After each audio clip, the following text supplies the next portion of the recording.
were supposed to come in the afternoon. You are coming now. Temple is closed. त्याच्यानंतर मेहर बाबा, मी यांना सांगितलं आता आपण ना जास्त उशीर करायचा नाही. माझी तब्येत पण त्या काळी खूप बिघडलेली होती. मला पोटाचा खूप त्रास होता, काही अन्न जिरायचं नाही. तर माझे मिस्टर म्हणायला लागले की तब्येत सुधरू दे मग आपण जाऊया. म्हटलं नाही, जायचं म्हणजे जायचं. तुम्ही बुकिंग करा. घरातून मी सांगून निघाली की बाबा मी ना इथून चालणार ती बरोबर तुमच्या मंदिराच्या बाहेरच थांबणार. पण म्हणतात ना की हे पण तुमची टेस्टिंग असते. रस्त्यात मला खूप त्रास झाला. रस्त्यावर मला काही खायला मिळालं नाही व्यवस्थित वगैरे आणि मी खूप वैतागली. मी माझ्या मिस्टरांना सांगितलं आपण एक काम करूया, आपण ना पहिलं हॉटेलमध्ये चेक इन करूया. बुकिंग तर आहेच आपली, काहीतरी खाऊया, फ्रेश होऊया आणि मग जाऊया, कारण ते मंदिर 8 वाजता बंद होतो. आपल्याकडे वेळ आहे, खूप वेळ आहे. माझ्या मिस्टरांनी ते ब्रेड बटर आणि चहा वगैरे माझ्यासाठी ऑर्डर केला आणि मी बेडवर पडली तर माझा डोळा लागला. त्याने मला उठवलं नाही, म्हणजे थकवा झाला असेल आणि दिवसभर काही खाल्लं पण नाहीये. आता उठेल तेव्हा बघेन.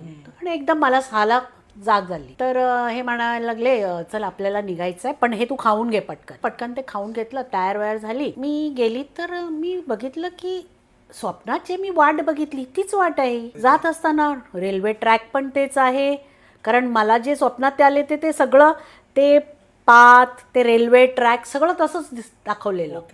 आणि जेव्हा मी तिथे पोचलो ते पण तसंच. तर ती एक फॉरेनर होती, त्यांचे फॉरेनर्स खूप त्यांचे डिवोटीज आहेत. तर कारण ते इराणी आहेत म्हणजे बाय बर्थ. तर त्या लेडीने मला अडवलं, you cannot go inside. I said why? Oh it is closed. म्हटलं how come it's closed, everybody is going. माझ्या मागून येणारी लोक आतमध्ये जाते आणि तू मला अडवतेस. You were suppose to come in the afternoon. You are coming now. Temple is closed. म्हटलं असं का बोलते ही? मी बाजूला झाली. मला खूप एम्बॅरेसिंग फील झालं.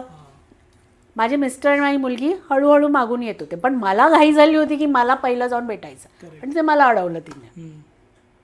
तर मी माझ्या मिस्टरांना सांगितलं ही मला ना आतमध्ये जायला देत नाही आहे. तर माझे मिस्टर बोलले का? चल. आम्ही गेलो आतमध्ये.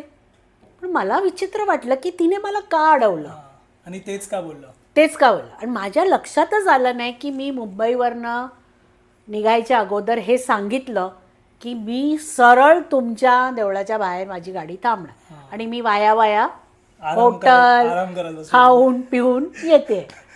ते मला वाटतं त्यांना आवडलं नाही.